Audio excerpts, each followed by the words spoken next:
this is the type of image that you see on the internet all over the place, which is sort of promotes this like this philosophy of eating as much protein and as much fat as possible.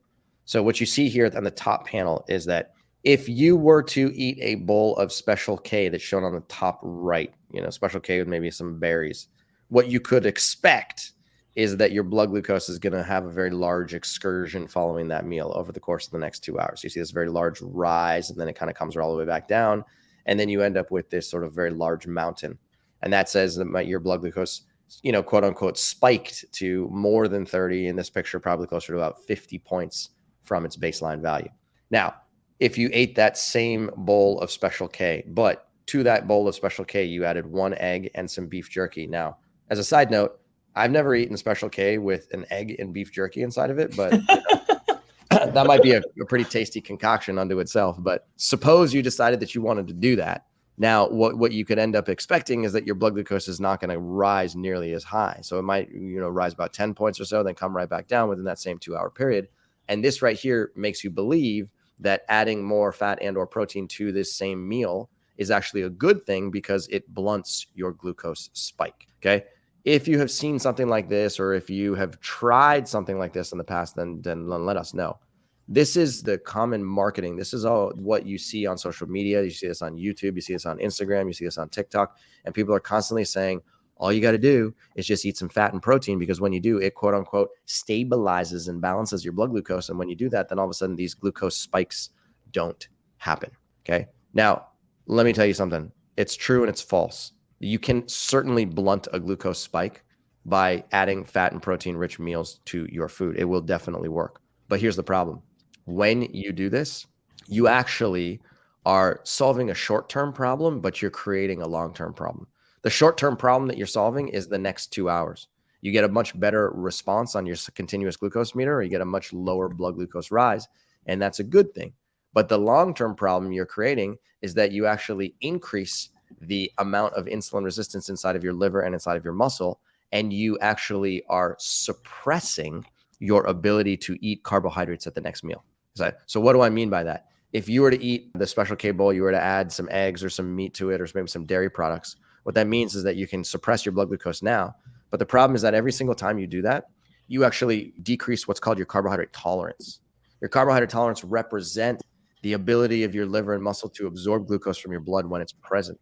And so if you have a high carbohydrate tolerance, what that means is that you can handle large amounts of carbohydrate in your food, because the glucose can get inside of your liver and muscles very easily. But when you add more protein-rich and fat-rich foods to your meals, either if it's a protein-rich food or either if it's a fat-rich meal, then you end up actually lowering your carbohydrate tolerance at that meal, and then the next meal and the next meal and the next meal and the next meal and the next meal. So you actually are making it harder to metabolize carbohydrate in the future by what you do right now. And this is something that I think a lot of people miss. They don't understand that protein has consequences and fat has consequences. So I think this was the figure we were looking at. Yeah. The difference that happens where you may see an initial benefit, but is dangerous in the long term. Exactly right. So effectively what you can see here is that if you look at 7 p.m. on the x-axis on the very left-hand side, it says meal and then 7 p.m. So what that means is that if you start eating a meal at that point with a glucose of about 6 millimolar, which is considered, quote unquote, normal. So you eat a meal at that point, you get what's called a normal postprandial blood glucose excursion. Well, what that means is that your blood glucose rises just a little bit and then it comes back down over the course of the next 3 hours. So basically from 7 o'clock to 10 o'clock p.m., whether you're eating a low protein meal or whether you're eating a high protein meal, okay? The high protein meal is shown in black and the low protein meal is shown in the white circles, okay? And even the low protein has high fat too. Yeah, low protein, high fat. Thank you. So regardless of whether you're eating basically call it a high protein, low fat meal, or the opposite, a low protein, high fat meal, you end up with a very similar glucose response. And that's good because that's a normal glucose response. But here's the problem. It's the high protein meal, the one in black on the top, that causes what's called a delayed onset postprandial hyperglycemia. What the heck does that mean? It means starting at 3 hours is when your blood glucose begins to rise significantly and it continues to rise. So it's a late onset, meaning it starts at the 3 hour marker. It's postprandial, meaning it happens after you eat a meal. And then it's hyperglycemia, which means that it is a high blood glucose value in comparison to the control. So effectively, this black pattern of normal glucose response and then a rise that continues to get higher and higher and higher over the course of time. This right here is what's called insulin resistance. This is what you're doing when you're actually suppressing your carbohydrate tolerance and you're causing your pancreas to have to work harder, not in the first 2 to 3 hours. That's the kicker.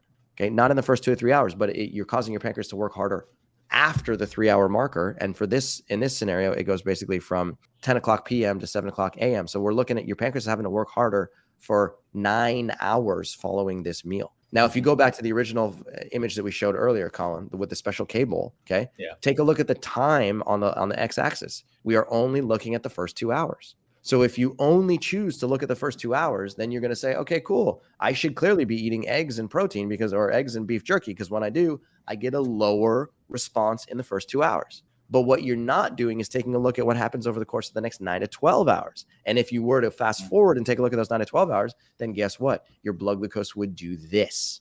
It would do what you're seeing on the black graph. Okay. So you have to be very aware of what's the time scale you're looking at. And when you do it this way, then you start to recognize that looking at just a 2-hour time window after you eat a meal is just a very small, short-term window of opportunity, and that you're missing a much larger picture.